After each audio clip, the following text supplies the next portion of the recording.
Okay, good morning, everyone. Steve here. I'm delighted to be joined today by the CEO, MD. I'm not sure what you are. You're the head honcho of the TMS group, Lee Glasser. Good to see you. Hi, Steve. Thanks very much for having me. Anything you want to call me, I've been called lots. Yeah, I feel pretty much the same myself, to be honest with you. Called so many different things. Anyway, listen, obviously, those of you who follow my post will have seen me talking recently about how you can help, or businesses can help their teams and cost savings. And this is all around what Lee's business offers, the TMS group. Obviously, Lee, you know, I'm a big advocate of what you guys do. Been working with you for 4 or 5 years. You've been banging on for the last sort of 3, 4, 5 months now how current TMS is. Let's tell the people out there, why is it so current? Okay. I mean, obviously, there's a lot going on in the world. Energy price rises. We're seeing unions going on strike. Generally across the board, we're seeing higher costs for pretty much everything, services, goods. And where we come in is that we can't help people's gross pay, but what we can do is bridge the gap between gross and net, which means that some of the savings that we can offer can help subsidize some of the increased costs that people are finding nowadays. Okay, so it's basically so effectively it's transitioning that arrangement between the employer and the employee. That's effectively how we do, and it then becomes more tax efficient. Yeah, we're looking at creating a tax efficient model where we can we'll migrate people from employed to self-employed, and in so doing, they will be taxed in a different way. You know, this isn't a situation where we're looking for people not to pay tax. That's absolutely not the case. I want to emphasize that. They will pay, or they will move to a more tax efficient model where they pay tax according to their new status. And there is a gap. Okay.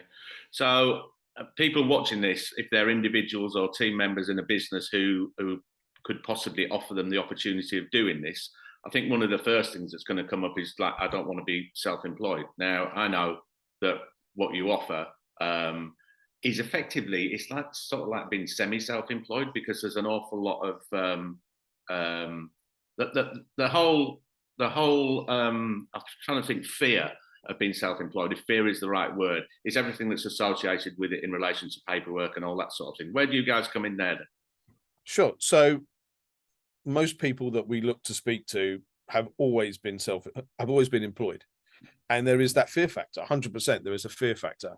And when we actually launched back in 2007, we actually pulled what we were doing off the market for 6 months to try and get it right, because there was this fear factor that we had no ability to help with. Now what we have is that our compliance department and our customer care acts almost as an internal HR or an external HR company for the client. So we don't just sell our contract and go, there you go, off you go, become self-employed. We stay with the individual and the company every step of the way. And also the way that we get paid is intrinsically linked. So if the individual doesn't get paid, we don't get paid.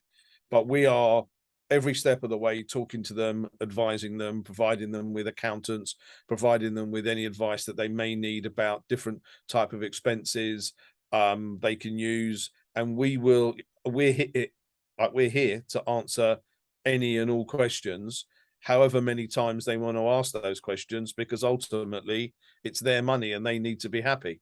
Sure. And we found that because we offer this, we're now getting an increased conversion rate because the fear factor has now gone. Yeah. And I've seen a lot of like existing clients that I introduced to the business maybe 4 and 5 years ago now coming back and saying, look, can you come and speak to so-and-so? You know, people who weren't necessarily, because it's always an option, obviously. Nobody's forced to do it. If they want to transition, they can. And I've seen a lot coming back to me now saying, can you come in and speak to so-and-so and so-and-so? Because obviously everyone's starting to feel the pinch. I think one of the big questions, Lee, everyone will ask is around compliance and legality and all that sort of side of things. You know, how can we sort of like put people's mind at rest in relation to that? So we have spent a lot of time, energy, and money on making ourselves compliant. We worked originally with BDO in creating a model. It was sent to the revenue with a pilot. We've subsequently made countless submissions to the revenue. We're not aggressive, and we have currently withstood over a dozen inquiries from the revenue without a problem, because what we do is legal, compliant, and in line with all terms, conditions, and procedures that have been laid out. Okay, and just to stress, you've now been around with 15 years. Certainly a long time before I was involved. That's for sure. It feels a lot longer, but 15 years we've been going, and I think, interestingly, whereas we've always had a very strong sales presence, now what we're finding is our phone's ringing. That people are now seeing, as you said before, actually, that older clients that perhaps have not had any use for our services 7-8 years ago are now calling us back and saying, listen, we got a problem.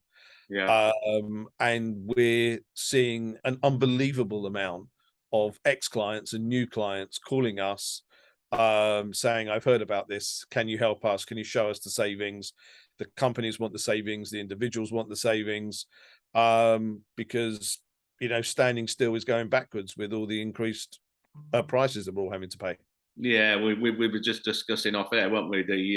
You've got that article in relation to the costs for boiling the kettle and watching a football match and what have you 2 years ago to what it costs now, and it's like 3 times as much. And obviously, if silly little things like that are costing 3 times as much, they all add up. So what's so for the individuals, for the team members who make the transition, nothing else changes, everything else stays the same. Yeah, they just basically change their contractual arrangement. What financial benefit do they see percentage wise, roughly? So it depends on everyone's individual circumstances. Some people live at home, some people rent, some people own a property, some people travel, some people have a hybrid arrangement. But you're looking at a saving of anywhere from 10 to 15% of your tax throughout a tax year, and we will help to get it to the high level.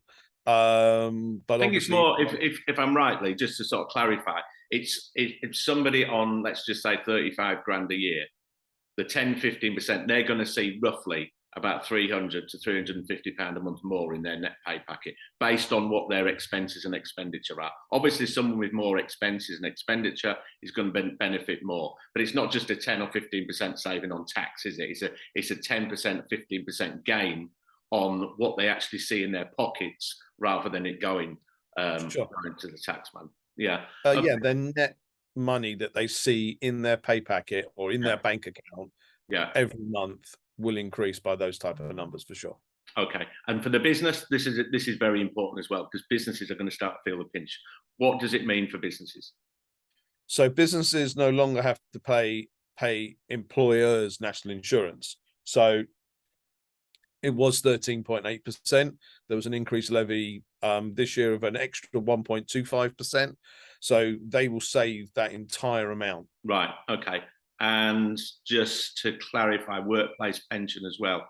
There's no liability for that, is there? And obviously, what I've always done in the past is always recommend people take out a private pension anyway, which is far better a pension to have. So real-time savings are what, 18% roughly on payroll for any 18 to 19% is the saving that the employer will see, plus any associated costs. I mean, if anyone had a company cars, there's no national insurance on that. There's no P11D scenarios. They got less payroll costs, less banking costs, less accounting costs. So, I mean, it could be as high as 20% hidden costs. Great stuff. Lee, that's really interesting. Thanks for joining me today, mate. If anybody wants to talk to me about what we can do for you at the TMS group, give me a shout. All the details are on the post. But yeah, listen, it's tough times, and we're just giving people the opportunity to basically see more money in their pockets, and also businesses to save a large amount of money.